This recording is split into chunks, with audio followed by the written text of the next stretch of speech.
எல்லாருக்கும் வணக்கங்க.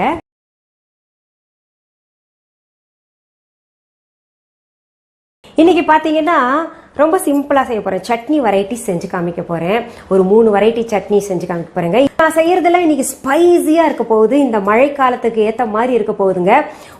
செய்கிற சட்னி பார்த்தீங்கன்னா இன்னைக்கு தக்காளி கார சட்னி செய்ய போகிறேன். அந்த தக்காளி கார சட்னிக்கு தேவையான பொருட்கள் என்னென்னு பார்த்துடலாமா? 2 தக்காளி, பூண்டுப்பல் 6, புளி கொஞ்சம், சிகப்பு நீட்ட மிளகாய் 10, உப்பு தேவையான அளவு. இப்போ பாருங்க, ஒரு மிக்ஸி ஜார் எடுத்துங்க. அதில் நம்ம இந்த கழுவி வச்ச தக்காளியை வெட்டி போட்டுக்கலாம். நம்ம அரைக்க போகிறோம், அதனால 1க்கு 2 கூட போட்டுக்கலாங்க.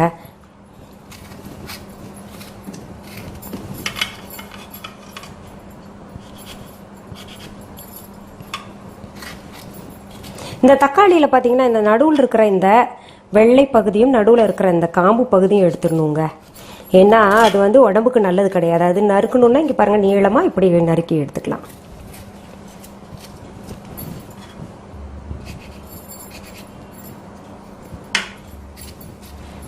இப்போ இது நறுக்கிட்டோம் இல்லையா? இதுலேயே நம்ம இந்த சிகப்பு மிளகா போட்டுக்கலாம், இந்த புளியும் போட்டுக்கலாங்க, இந்த பூண்டு பல்லையும் போட்டுக்கலாம். இதுக்கு தேவையான உப்பு போட்டுக்கலாங்க. இப்போ இதுக்கு தண்ணி எல்லாம் விட வேண்டாங்க. அந்த தக்காளி இருக்கிற தண்ணியே விட்டுருவோம் இல்லையா? அதனால நம்ம அப்படியே ராவா அரைச்சிக்கலாம்.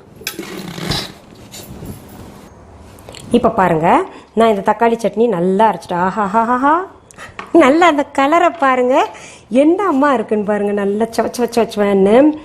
இந்த சட்னி ரொம்ப நல்லா இருக்குங்க. இப்போ ஹோட்டல்ல எல்லாம் நிறைய சட்னி சாப்பிடுவோம்.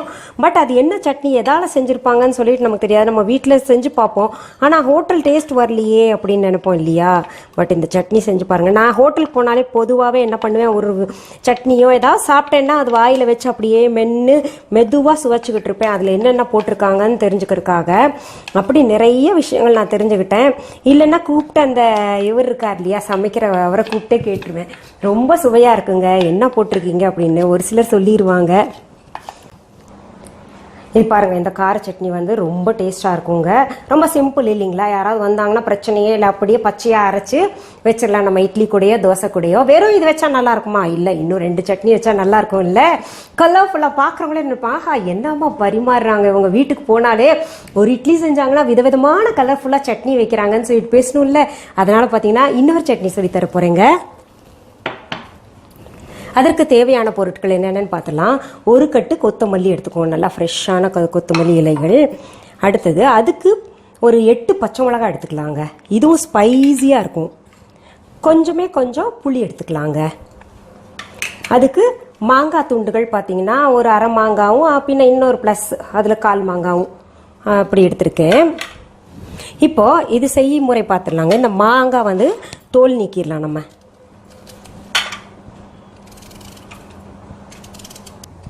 இப்போ பாருங்க, மாங்காய் நான் தோல் நீக்கிட்டுங்க சின்ன சின்ன துண்டாக இது போட்டேன். அதுலேயே புளியும் போட்டுக்கலாங்க, அப்புறம் பச்சை மிளகாயும் போட்டுக்கலாங்க, அப்புறம் இந்த கொத்தமல்லி இலைகள் இதை போட்டு நம்ம என்ன பண்ணலாம், உப்பு போட்டுக்கலாங்க, தேவையான அளவு உப்பு. இப்போ இதுக்கும் தண்ணி நம்ம சேர்க்க வேண்டாம், பார்த்து சேர்த்துக்கலாம். ஒரு சிலது ஏன்னா இந்த கொத்தமல்லி இலைகள் தண்ணி விடும் இல்லையா, அதுக்காக நம்ம இப்போ தண்ணி சேர்க்க வேண்டாங்க. இதையும் பச்சையாக அரைச்சிக்கலாம். ஒரு சிலர் தேங்காய் போடுவாங்க, நான் தேங்காய் போடாமல் இது செய்கிறேன். இதுவும் பார்த்தீங்கன்னா பூரி கூட சப்பாத்தி கூட ரொம்ப சுவையாக இருக்கும். தோசை, இட்லி, பூரி, சப்பாத்தி எல்லாத்துக்கூடயும் ரொம்ப நல்லா இருக்கும். இப்போ பாருங்கள், நான் அரைச்சதை பார்க்கலாம். கெட்டியாக இருக்கு பார்த்தீங்களா? நான் தண்ணியே விடலைங்க, தண்ணி விடாமல் அப்படியே அரைச்சிருக்கேன். இப்போ பாருங்கள், கொத்தமல்லி மாங்காய் சட்னி ரொம்ப சுவையாக இருக்கும், நல்லா ஸ்பைஸியாக இருக்குது. இந்த மழை காலத்துக்கு அதுவும் சுட சுட இட்லி செஞ்சு இந்த சட்னி வச்சு சாப்பிட்டா எப்படி இருக்கும் தெரியுமா? ரொம்ப நல்லா இருக்கும். தோசைக்கும் நல்லா இருக்கும், பூரி சப்பாத்திக்கும் நல்லா இருக்கும். இன்னொன்று செய்யலாமா, வெள்ளை கலரில் செய்யலாமா? 2-3 சட்னி வச்சாலே நமக்கு பார்த்தீங்கன்னா அந்த தட்டில் 2-3 சட்னி இருந்தாலே நமக்கு பார்த்தீங்கன்னா குஷி பிச்சுக்கும். ஒரு கூட 2 இட்லி சாப்பிடுவோம் இல்லையா? குழந்தைங்களெல்லாம் இப்படி தான் சாப்பிட வைக்கணுங்க. சாப்பிட மாட்டேன்னு குழந்தைங்க பிடிவாதம் பண்ணாங்கன்னா இந்த மாதிரி அழகாக கலர்ஃபுல்லாக வச்சு தட்டில் கொடுத்தோம்னா ரொம்ப சந்தோஷமாக சாப்பிடுவாங்க. சரி, அடுத்த சட்னி வந்து நான் இப்போது பீனட் சட்னி, அதாவது வேர்க்கடலை சட்னி செய்ய போகிறேன்.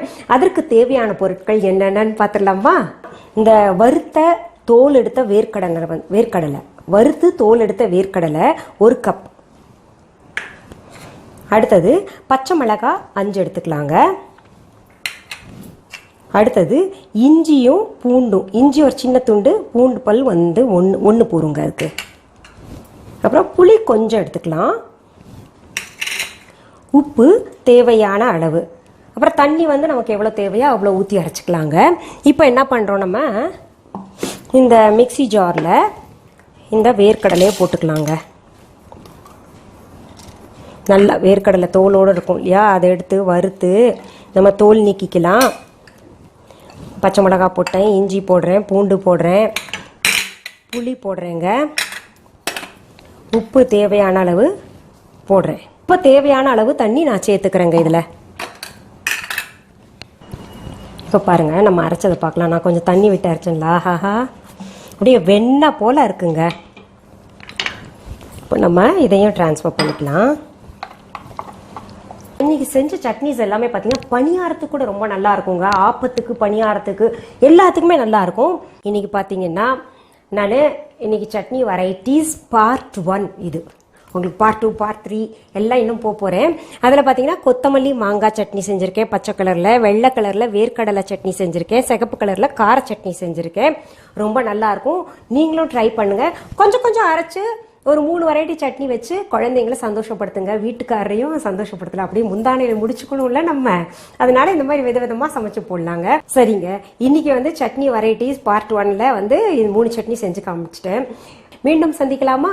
நன்றி, வணக்கம். அன்பான வாடிக்கையாளர்களே, உங்கள் விஹா ஸ்டோரில் பூஜை பொருட்கள், சிலைகள், ராசிக்கற்கள், வாஸ்து பொருட்கள், விதைகள், பாரம்பரிய அரிசி வகைகள், சிறுதானியங்கள், ஆர்கானிக் பொருட்கள், மூலிகை எண்ணெய், மளிகை பொருட்கள், மரச்செக்கு எண்ணெய், மரப்பொருட்கள், வெள்ளி ஆபரணங்கள், கிஃப்ட் ஆர்டிகல்ஸ், காட்டன் மற்றும் பட்டு புடவைகள், காட்டன் சுடிதார்கள், பட்டு பாவாடை, குழந்தைகளுக்கான விளையாட்டு பொருட்கள், ஹை குவாலிட்டி இமிடேஷன் நகைகள், வீட்டு உபயோக பொருட்கள், ஜூட் பேக்ஸ், ஹேண்ட்மேட் சோப்ஸ், அழகு சாதன பொருட்கள், சிறுதானிய பிஸ்கெட்டுகள், ஹோம் அப்ளையன்சஸ், இன்னும் பற்பல பொருட்கள் விற்பனைக்குள்ளது. விஹா ப்ராடக்ட்களை நீங்கள் வாங்க விரும்பினால் அது எங்களுடைய viha.online வெப்சைட் மற்றும் சென்னை ராஜா அண்ணாமலைபுரத்தில் உள்ள எங்கள் விஹா ஸ்டோரில் மட்டுமே கிடைக்கும் என்பதை தெரிவித்துக் கொள்கிறோம். வேறு எந்த ஆன்லைன் வெப்சைட்களிலும் விஹா ப்ராடக்ட்கள் விற்பனைக்கு கிடையாது என்பதை நீங்கள் கவனத்தில் கொள்ள வேண்டும். எங்கள் விஹா ஸ்டோரின் விலாசத்தை கண்டறிய கூகுள் மேப்ஸில் விஹா ஸ்டோர் என்று டைப் செய்தால் வழியை கண்டறியலாம். www.viha.online வெப்சைட்டிலும் விஹா ஸ்டோரின் அட்ரஸ் உள்ளது.